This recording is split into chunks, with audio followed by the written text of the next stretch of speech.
Welcome to easy English with Nirvan. আজকে আমরা পড়ব আইসিএসসি নিউ সিলেবাসের একটা ছোট্ট পোয়েম। আইসিএসসির ক্লাস 9-এর একটা পোয়েম, মার্জ পিয়ার্সির লেখা আ ওয়ার্ক অফ আর্টিফাইস। এটা একটা অ্যালিগরিক্যাল পোয়েম। অ্যালিগরি কাকে বলে সেটা আমরা পড়তে পড়তে জানবো। চলো তাহলে আর বেশি দেরি না করে শুরু করে দিই আমরা। A work of artifice. The bonsai tree in the attractive pot could have grown 80 feet tall on the side of a mountain till split by lightning. But a gardener carefully pruned it. It is 9 inches high. কি বলছে দেখি? The bonsai tree, একটা bonsai tree, একটা bonsai গাছ। Bonsai গাছ মানে, bonsai হচ্ছে একটা জাপানিজ আর্ট ফর্ম। এই আর্ট ফর্মটার মূল কথাটাই হচ্ছে একটা বিশাল বড় সাইজের গাছকে, মানে গাছটার জাতটা অ্যাকচুয়ালি বড় সাইজের গাছ, মানে ধর বট গাছ। এটা ব্যানিয়ান ট্রি, এটা বড় হয়ে একটা হিউজ গাছে পরিণত হবে। সেই গাছটাকে ছেঁটে ছেঁটে ছেঁটে ছেঁটে ওদের একটা পদ্ধতি আছে, এমনভাবে ওরা রাখবে যে ওই বট গাছটা, একটা হিউজ ব্যানিয়ান ট্রি, ওটা একটা ছোট্ট টবের মধ্যে বা একটা ছোট্ট পটের মধ্যে ধরে যাবে। মানে এমনটা নয় যে গাছটা বাড়ছে, কেটে অর্ধেক করে দিচ্ছে, ছোট হয়ে যাচ্ছে, না সেরকম নয়। গাছটাকে ছোটোবেলা থেকে এমনই একটা ট্রিটমেন্টের মধ্যে রাখা হবে, তাতে করে কি বলতো, তুই যখন বনসাই ট্রিটাকে দেখবি তোর মনে হবে এক্স্যাক্টলি একটা বড় বট গাছ দেখছিস, কিন্তু সেটা সাইজে ছোট। একদম যেন একটা ছোট্ট মডেল দেখছিস একটা পূর্ণাঙ্গ গাছের। ঠিক আছে, এই আর্টটাকে বলা হয় বনসাই। এটা একটা জাপানিজ আর্ট, যেরকম একটা জাপানিজ আর্ট হচ্ছে অরিগামি, পেপার ফোল্ড করে যেখানে বিভিন্ন জিনিস তৈরি করা হয়, সেটা হয়তো তোমরা অনেকেই আর্ট অ্যান্ড ক্রাফটে করেছো। তাহলে bonsai tree in the attractive pot, যে পটটার ওপর, যে পটটার মধ্যে, যে টবটার মধ্যে বনসাই ট্রিটাকে রাখা হয়েছে, সেটা অ্যাট্রাক্টিভ, সেটা সুন্দর। বলছে বনসাই ট্রিটাকে যদি না ওই পটের মধ্যে রাখা হতো, ওটাকে যদি বাইরের জগতে ছেড়ে দেওয়া হতো, তাহলে এটা হয়তো একটা 80 ফিট লম্বা গাছ হতো, হিউজ একটা গাছ হতো। On the side of a mountain, হয়তো একটা পাহাড়ের ধারে একটা ঢালে গাছটা হয়ে থাকতো। টিল স্প্লিট বাই লাইটনিং, হয়তো কোনো এক সময় বিদ্যুৎ চমকে বাজ পড়ে গাছটার মাথায়, গাছটা পুড়ে ছারখার হয়ে যেত, গাছটার মৃত্যু ঘটতো। কিন্তু ও মারা যেত কোথায়? ও ওর ন্যাচারাল এনভায়রনমেন্টে মারা যেত। হয়তো প্রচুর দিন বেঁচেছে গাছটা, হয়তো 100 বছর বেঁচেছে, হয়তো 90 বছর বেঁচেছে। ঠিক আছে, আর গাছটা তার একদম বেস্ট অবস্থায় পৌঁছেছিল। একটা গাছ যত বড় হতে পারে, 80 ফিট লম্বা ধর একটা গাছ, একটা পাইন ট্রি, সেই রকম অবস্থায় পৌঁছেছিল। মানে এই যে পটের যে গাছটা ছোট্ট বনসাই ট্রি হয়ে থাকা অবস্থায়, ওর ওর কাছে সেফটি আছে, ও একটা শেল্টারে আছে, ও অনেক সিকিওরলি বাস করতে পারছে, অনেক সিকিওরলি বেঁচে থাকতে পারছে, তাই তো, নিরাপদে বেঁচে আছে ও, ওর কোনো বিপদ ঘটছে না। কিন্তু ওকে একটা সোনার খাঁচার মধ্যে থাকতে হচ্ছে যেন। একটা পাখিকে তুই যদি একটা বনের পাখিকে ধরে খাঁচার মধ্যে পুরে রাখিস, পাখিটা সেফ থাকবে। পাখিটা বাইরের অন্য কোনো বড় পাখি পশু তাকে শিকার করতে পারবে না, সে ঝড় বৃষ্টি বা বজ্রপাতে মারা যাবে না। ঠিক কথা, কিন্তু পাখিটার কি ফ্রিডম থাকবে? তার কি স্বাধীনতা থাকবে? তাকে খাঁচায় রেখেছিস, খাঁচাটা খুব সুন্দর দেখতে, হয়তো সোনার খাঁচায় রেখেছিস তুই, কিন্তু ওর ফ্রিডমটা থাকবে না। আর ফ্রিডম ছাড়া যে কোনো মানুষ, যে কোনো প্রাণী, তার বেঁচে থাকা মৃত্যুরই সমান। তার বেঁচে থাকা একটা নরক যন্ত্রণা। ঠিক আছে, একটা হেলিশ কন্ডিশন। ঠিক বনসাই ট্রিটারও সেই অবস্থা। তাহলে বনসাই ট্রিটা যদি বাইরে ন্যাচারাল এনভায়রনমেন্টে থাকতো, তাহলে ও 80 ফিট লম্বা হতো, যতক্ষণ না পর্যন্ত একটা বিদ্যুতের ঝলকানি এসে হয়তো শেষ করে দিচ্ছে ওকে। বাট এ গার্ডেনার কেয়ারফুলি প্রুনড ইট, কিন্তু বাস্তবে তা হয়নি। বাস্তবে ও একটা সুন্দর টবে একটা শো পিস হয়ে আছে, একটা বাড়ির শোভা বৃদ্ধি করছে। আর একটা গার্ডেনার তাকে কেয়ারফুলি, খুব যত্নের সাথে রোজ প্রুন করে, মানে ছেঁটে ছেঁটে দেয় তার গাছ, তার ডালপালাগুলোকে, তার পাতাগুলোকে এমনভাবে ছেঁটে দেয় যে ওগুলো যেন একটা মিনিয়েচার, একটা মডেলের মতো হয়ে থাকে। ইট ইজ 9 ইঞ্চেস হাই, কোথায় 80 ফুট লম্বা গাছ, এখন হয়ে আছে একটা 9 ইঞ্চেস হাই গাছ, একটা শোকেসের মাথায়, বা বাড়ির বারান্দায় টবে, বা বসার ঘরের টেবিলের ওপর গেস্টদের কাছে বাড়ির শোভা বর্ধন করছে। It's like a show piece. বোঝা গেল? আমরা সেকেন্ড প্যারায় যাই। সেকেন্ড প্যারায় বলছে, every day as he whittles back the branches the gardener croons. একজন গার্ডেনার, একজন মালি, যিনি বাগানের বা গাছপালার পরিচর্যা করেন, সেই গার্ডেনার প্রত্যেক দিন হুইটেল করে দেন ব্রাঞ্চগুলোকে, ওই ব্রাঞ্চগুলোকে ছেঁটে দেন। হুইটেল করার অর্থ কাঁচি দিয়ে পরিষ্কার করে সুন্দর করে ছেঁটে দেওয়া, মানে তার গ্রোথটা যাতে আটকে যায় একটা জায়গায়। আর ওই ছেঁটে দিতে দিতে ওই গার্ডেনার ক্রুন করার অর্থ হচ্ছে এখানে আস্তে আস্তে শীষ দেওয়া, বা আস্তে আস্তে গুনগুনিয়ে গান গেয়ে, যেরকম বাচ্চাদের আমরা, ছোট বাচ্চাদের আমরা গুনগুন করে গান গেয়ে ভুলিয়ে রাখি, তাদের কান্না থামিয়ে রাখি, ঠিক সেরকমভাবে গার্ডেনার যেন তাদেরকে পরিচর্যা করতে করতে গুনগুন করে গান গায় বা শীষ দেয়। ক্রুন করে বোঝায়, গুনগুন করে গান গাইতে গাইতে বোঝায়, সান্ত্বনা দেয়, it is your nature to be small and cosy. ও যেন গাছটাকে বলে যে এটা তোমার প্রকৃতি, এটা তোমার নেচার, এটা তোমার বৈশিষ্ট্যই হচ্ছে স্মল অ্যান্ড কোজি। তুমি ছোট হয়ে থাকো, তুমি কোজি মানে আরামদায়ক পরিবেশে থাকো, বাইরের জগতে যেও না, বাইরের জগৎ খুব ভয়ঙ্কর। তোমার হয়ে থাকা উচিত ডোমেস্টিক অ্যান্ড উইক, মানে তোমাকে হয়ে থাকতে হবে ঘরোয়া, তুমি বাড়ির বাইরে বেরোবে না, তুমি ঘরোয়া হয়ে থাকো, তুমি দুর্বল হয়ে থাকো। How lucky little tree to have a pot to grow in. আহা লিটল ট্রি, তুমি কি লাকি গো, তুমি খুব ভাগ্যবান। মানে ওকে বলে বুঝিয়ে দিচ্ছে জোর করে যে ও ভাগ্যবান, যে ও এই একটা ছোট্ট টব পেয়েছে, একটা সুন্দর পট পেয়েছে, যেটাতে ও গ্রো করতে পারছে। ওকে ভয় দেখাচ্ছে, তুই যদি বাইরে যেতিস, জানিস না, তোকে যদি বাইরে ন্যাচারাল এনভায়রনমেন্টে ছাড়া হতো, তাহলে হয়তো একটা গরু বা একটা ছাগল তোকে খেয়ে চলে যেত, তোকে হয়তো একটা লোক চারা অবস্থাতেই মারিয়ে চলে যেত, তুই ওখানেই মরে যেতিস, তোর ওখানেই মৃত্যু ঘটতো। তাহলে এখন তুই ঘরের ভেতর আছিস, তুই এখন টবে আছিস, কি সুন্দর তোকে ছোট ছোট করে ছেঁটে দিচ্ছি রোজ, তোকে একটা মডেল সাইজে বানিয়ে রাখছি, লোকে এসে তারিফ করছে, বাহ কি সুন্দর গাছের মডেলটা, কি সুন্দর বনসাই ট্রিটা, এটাই হচ্ছে আরামের জীবন, বুঝলি, তুই খুব লাকি। বোঝা গেল এত অবধি? এরপর আমরা থার্ড প্যারাতে বলবো অ্যাকচুয়ালি এর মিনিংটা কি বোঝাতে চাইছেন আমাদের পোয়েট।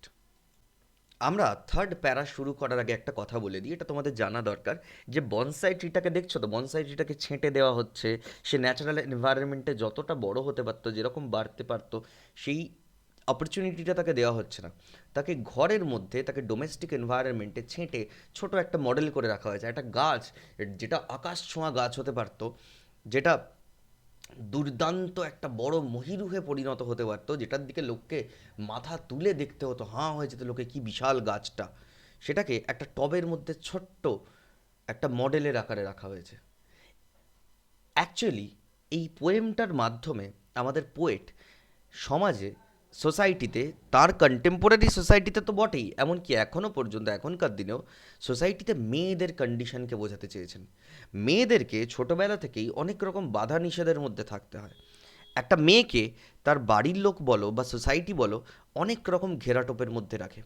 একটা মেয়ে যদি তার মনের মতো কিছু করতে চায়, তার পছন্দের কোনো প্যাশন নিয়ে এগোতে চায়, একটা মেয়ে যদি তার পছন্দের কোনো কাজ করতে চায়, যদি তার কোনো শখ আহ্লাদ পূরণ করতে চায়, এবং সেটা যদি সোসাইটি স্ট্যান্ডার্ডে সো কল্ড সভ্য কাজ না হয়, মানে সোসাইটি ঠিক করে দেবে যে তুমি কি কাজ করবে।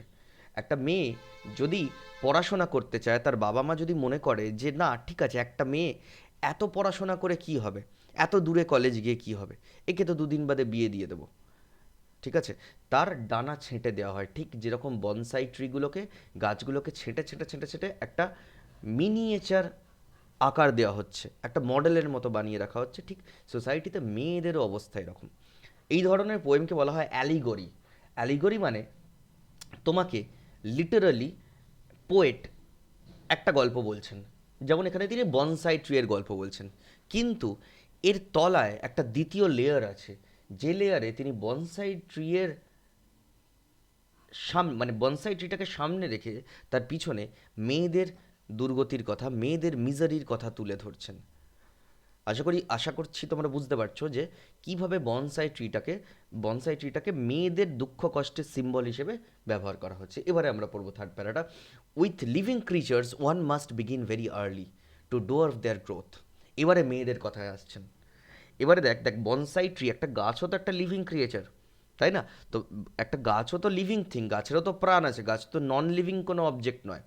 তাহলে বলছে যে এক লিভিং থিংদের গ্রোথ তুমি যেই কমিয়ে রাখতে চাইবে, গ্রোথ যেখানে যদি একটা জায়গায় তুমি একটা সার্টেন পয়েন্টে স্টপ করে দিতে চাও, তুমি যদি একটা লিভিং থিংকে ছেঁটে ছোট বানিয়ে রাখতে চাও, তাহলে সেটা তোমাকে খুব আর্লি স্টেজে করতে হবে, সেটা গাছ হোক, পশু পাখি হোক, মানুষ হোক। যখনই তুমি বড় হয়ে যাবে, যখনই তুমি একজন অ্যাডাল্ট পার্সন হয়ে যাবে, তখন তুমি সহজে শিকলে বা ঘেরাটোপে ধরা দেবে না। একটা মেয়েকে যদি তার বড় বয়সে গিয়ে ঘেরা টোপে বা শিকলে ধরার চেষ্টা করা হয়, তখন সেটা অনেক ডিফিকাল্ট হয়ে যাবে। মেয়েটা বাধা দেবে, মেয়েটা প্রোটেস্ট করবে, সে অনেক রকমভাবে ফাইট করার চেষ্টা করবে। কিন্তু যদি ছোটোবেলা থেকে একটা মেয়ের ব্রেন ওয়াশ করা হয় এভাবে, যে বাইরে যাস না, বাইরেটা খুব আনসেফ তোর জন্য, হায়ার স্টাডিজ করিস না, অনেক দূরে কলেজে যেতে হবে, খুব আনসেফ তোর জন্য, এই করিস না, এটা খুব আনসেফ তোর জন্য, ওই করিস না, লোকে হাসবে, ওই করিস না, লোকে আঙুল তুলবে।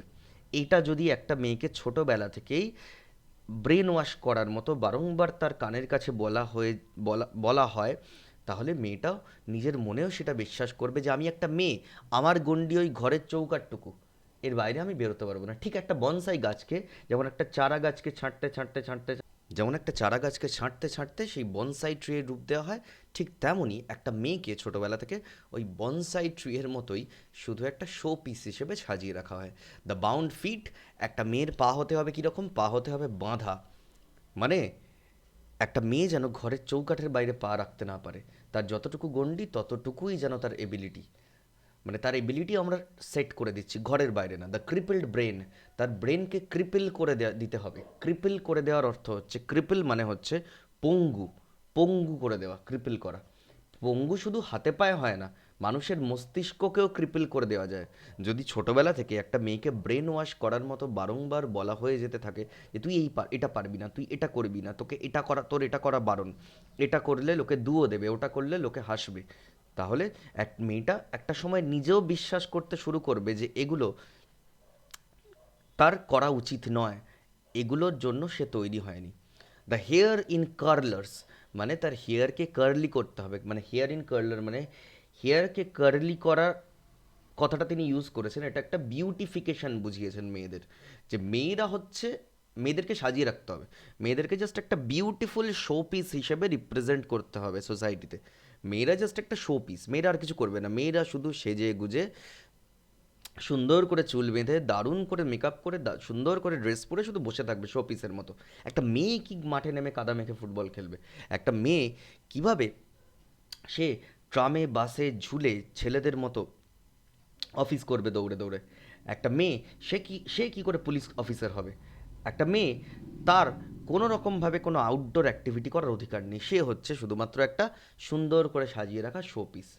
The hands you touch to love, তখনই একটা মেয়ের হাতকে স্পর্শ করতে তোমার ভালো লাগবে। মানে সোসাইটি এমনভাবেই একটা মেয়েকে দেখতে চায় যে মেয়েটা হবে সাবমিসিভ, মেয়েটা হবে জাস্ট একটা শোপিসের মতো, তবেই সেই মেয়েটাকে সবাই ভালোবাসবে, নইলে ভালোবাসবে না। একটা মেয়ে, সে যদি অন্যায়ের প্রতিবাদ করে, একটা মেয়ে, মেয়েদের সাথে হয়ে চলা অন্যায় এবং তাকে যে তার ডানা যে ছেঁটে দেওয়া হচ্ছে, তার পায়ে যে শিকল পরিয়ে রাখা হচ্ছে, তাকে যে একটা বনসাই গাছের মতো বানিয়ে রাখা হচ্ছে ছোটবেলা থেকে, সে যদি সেই জিনিসটার প্রতিবাদ করে তাহলে আর তাকে কেউ ভালোবাসবে না। তাহলে এই যে আ ওয়ার্ক অফ আর্টিফাইস, একটা মেয়েকে হতে হবে a work of artifice, a work of art, একটা শো পিসের মতো, নইলে এই সমাজে তার কোনো দাম নেই, নইলে এই সমাজে কেউ তাকে দাম দেবে না। তাহলে আমাদের এই পোয়েমটাতে বনসাই ট্রিয়ের মাধ্যমে মেয়েদের, সোসাইটিতে মেয়েদের যে মিজারি, মেয়েদের যে দুর্দশা, সেটাকে অত্যন্ত ভিভিডলি ফুটিয়ে তুলেছেন আমাদের পোয়েটেস। বোঝা গেল? আশা করছি কোনো অসুবিধা নেই। আশা করছি তোমরা বুঝতে পারলে, কোনো সমস্যা নেই। এবার একবার নিজেরা পোয়েমটা পড়ে নাও। যদি কোনো ওয়ার্ডে কোনো অসুবিধা মনে হয়ে থাকে, সেই ওয়ার্ডগুলো পেন্সিল দিয়ে আন্ডারলাইন করো, তারপর আমার ভিডিওটা একবার দেখো, ভিডিওটা পজ করে ওয়ার্ডের মিনিংগুলো লিখে নাও, যেগুলো আমি বুঝিয়ে বললাম। ঠিক আছে? একদম জলের মতো বুঝতে পেরে যাবে, তারপরে কোনো রকমের কোয়েশ্চেন আনসার, কোনো রকমের কনসেপ্টের প্রবলেম কিচ্ছু থাকবে না এই পোয়েমটা থেকে।